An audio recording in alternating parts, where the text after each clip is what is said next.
देखते हैं। अ से अजा, अजा का अर्थ है बकरी।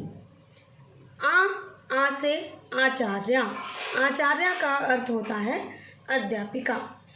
ई से इला, इला यानी इसका अर्थ क्या है? इला का अर्थ है पृथ्वी।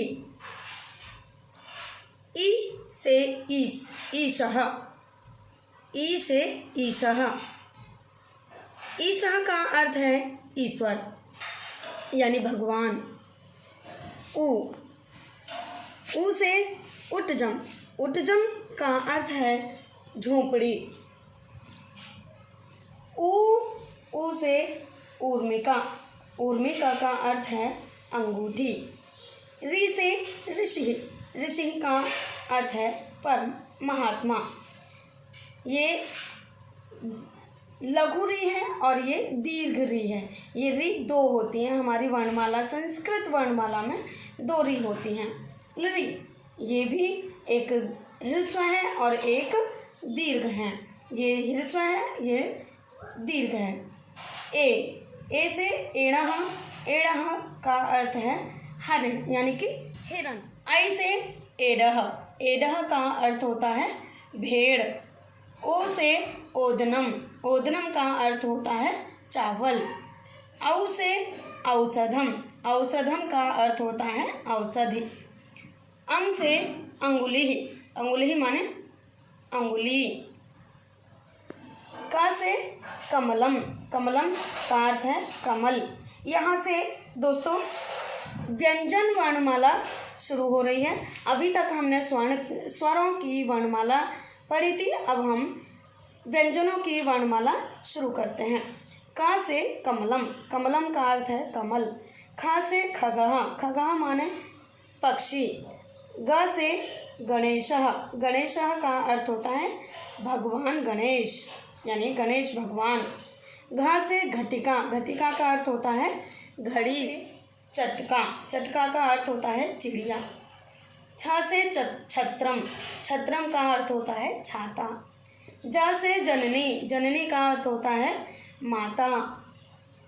झा से झल्लकम, झल्लकम का अर्थ होता है झांझ यानी कि मजीरा।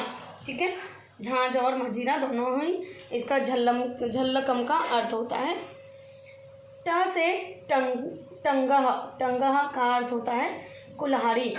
ठ से ठटकह, ठटकह का अर्थ होता है ठटेरा। ड से डमरू, डमरू का अर्थ होता है डमरू। ढ से ढक्कह, ढक्कह का अर्थ होता है तूलिका, तूलिका का अर्थ होता है कूंची या ब्रश। थ से थह यानी कि पहाड़, थह का अर्थ होता है पहाड़। द से देवालय, देवालय का अर्थ होता है मंदिर। ध से धनु, धनु का अर्थ होता है धनुष। न से नारिकेलः, नारिकेलः का अर्थ होता है नारियल। प से पिपीलिका, पिपीलिका का अर्थ होता है चींटी। फ से फलम, फलम का अर्थ होता है फल। ब से बाला, बाला का अर्थ होता है लड़की यानी कि छोटी बच्ची। यानी बाला और बालिका दो होती हैं, तो बालिका का अर्थ हो गया, बालिका को छोटी एक लड़की यानी बच्ची को भी कह सकते हैं, या बालिका का अर्थ लड़की भी होता है। ठीक है। भ से भवनम, भवनम का अर्थ होता है भवन या घर।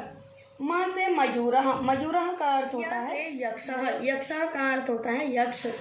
र से रजकः, रजकः मीन्स होता है, रजकः का अर्थ होता है धोबी।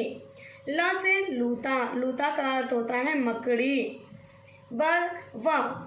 क्षम्यताम, व से वानरः, वानरः का अर्थ होता है बंदर। श से शारदा, शारदा का अर्थ होता है सरस्वती माता। श से षटपदः, षटपदः का मतलब होता है भंवरा यानी भंवरा। सा से सारिका, सारिका का अर्थ होता है मैना। हा से हलम, हलम का अर्थ होता है हल, जिससे कि खेतों को जोता जाता है। क्ष से क्षत्रम, क्षत्रम का अर्थ होता है खेत। त्र से त्रिशूल, त्रिशूलम का अर्थ होता है ज्ञानी, ज्ञानी का अर्थ होता है विद्वान।